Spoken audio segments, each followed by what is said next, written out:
আসসালামু আলাইকুম। এখানে আমি রান্না করব ডিম আলুর ঝোল। এখানে ডিমটা প্রথমে সেদ্ধ করে ছাড়িয়ে রেখে দিয়েছি। এখানে আছে পেঁয়াজ কুচি, টমাটোর কুচি, ধনেপাতা কুচি, জিরে বাটা, সব মশলাগুলো আছে। এদিকে আলুটাও আমি ভেজে রেখে দিয়েছি। ওই আলুর তেলেতেই আমি ফোড়নটা করে নেব। আমি প্রথমে নুন দিয়েছি, হালকা হলুদ গুঁড়ো দিয়েছি, দিয়ে আমি ডিমগুলো ভাজিনি, ডিমগুলো ভেজে নেব। এই তেলেতেই আমি ডিমটা ভেজে নিচ্ছি। ডিমগুলো আমি সব তেলের মধ্যে দিয়ে দিলাম। দিয়ে ডিমগুলোকে আমি ভালো করে লাল লাল করে ভেজে নেব, ভেজে নামিয়ে নেব। তারপরে আমি ফোড়নটা করব। এদিকে ডিমগুলো ভালোভাবে লাল লাল করে ভাজা হয়ে গেছে। এবার আমি ডিমগুলোকে একটা বাসনের মধ্যে তুলে নেব। তারপরে আমি ফোড়নটা দেব। ডিমগুলো আমি তুলে নিচ্ছি বাসনের মধ্যে। খুব সুন্দরভাবে লাল লাল করে ভাজা হয়ে গেছে।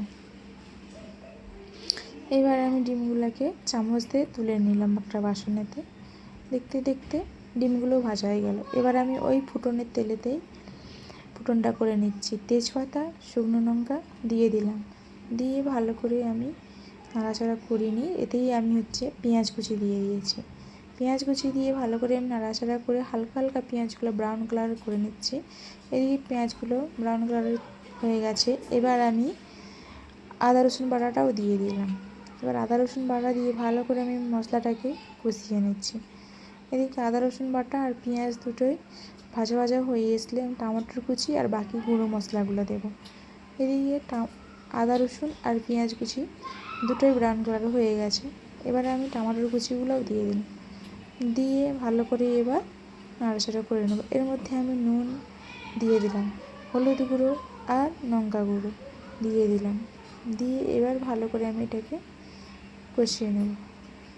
হালকা পরিমাণের আমি পানিও দিয়ে দিলাম। দিয়ে ভালো করে মশলাটাকে আমি কষিয়ে নেব। মশলা কষাতে কষাতে মশলা থেকে তেল ছাড়লে আমি ভেজে রাখা আলুগুলো দিয়ে দেবো। দেখতে দেখতে মশলা এদিকে কষানো হয়ে এসছে, মশলা থেকে তেল ছেড়ে দিয়েছে। আবার একটু ভালো করে আমি মশলাটাকে কষিয়ে নিচ্ছি। টমাটোগুলোকে আমি খুন্তি দিয়ে কুচে কুচে ভেঙে দিচ্ছি, বা একটু মাখা মাখা হয়ে গেলে একটু ভালো লাগবে। তাই আমি ভালো করে টমাটোগুলোকে ভেঙে নিয়েতে গায়ে গায়ে হয়ে গেছে মশলাটা। খুব সুন্দর মশলা থেকে তেল ছেড়ে দিয়েছে। ভালোভাবে মশলা কষানো হয়ে গেছে। এতে আমি ভেজে রাখা আলুগুলোও দিয়ে দিলাম। দিয়ে ভালো করে আলুগুলোকে আমি কষিয়ে নিচ্ছি। আলুগুলো কষানো হয়ে গেলে এবার আমি অল্প পরিমাণের পানি দিয়ে দেবো। দেখতে দেখতে আলু আর মশলা দুটোই ভালোভাবে কষানো হয়ে গেছে। খুব সুন্দরভাবে লাল লাল হয়ে গেছে। এবার আমি পানিও এতে দিয়ে দেবো। মশলা আর আলু দুটোই ভালোভাবে কষানো হয়ে গেছে। এবার পরিমাণ মতন আমি পানি দিয়ে দিলাম। দিয়ে ভালো করে নাড়াচাড়া করে দেবো। তারপরে তরকারিটা ফুটে আসলে আমি ভেজে রাখা ডিমগুলো দিয়ে দেবো। এইভাবে আমি কিছুক্ষণ চাপা দিয়েও রেখে দিলাম। রাখতে আবার কিছুক্ষণ পরে আমি খুলে দেখছি যে ঝোল প্রায় ফুটে এসছে, হালকা হালকা ফুটে গেছে। এবার আমি ভেজে রাখা ডিমগুলোও দিয়ে দিলাম। দিয়ে ভালো করে নাড়াচাড়া করে আবার ভালো করে ফুটে গেলে আমি বন্ধ করে দেবো। এদিকে আমি জিরাটা ভেজে গুঁড়া করে রেখেছিলাম, তেল দিয়ে ভেজেছিলাম এটা আমি, তাই দিয়ে দিলাম। দিয়ে ভালো করে আমি এটাকে নাড়াচাড়া করে নিচ্ছি। তারপরে এর উপর দিয়ে আমি ধনেপাতাও দিয়ে দেবো। ডিম আর আলু দুটোই ভালোভাবে ফুটে গেছে, রান্না প্রায় হয়ে এসছে। এতে আমি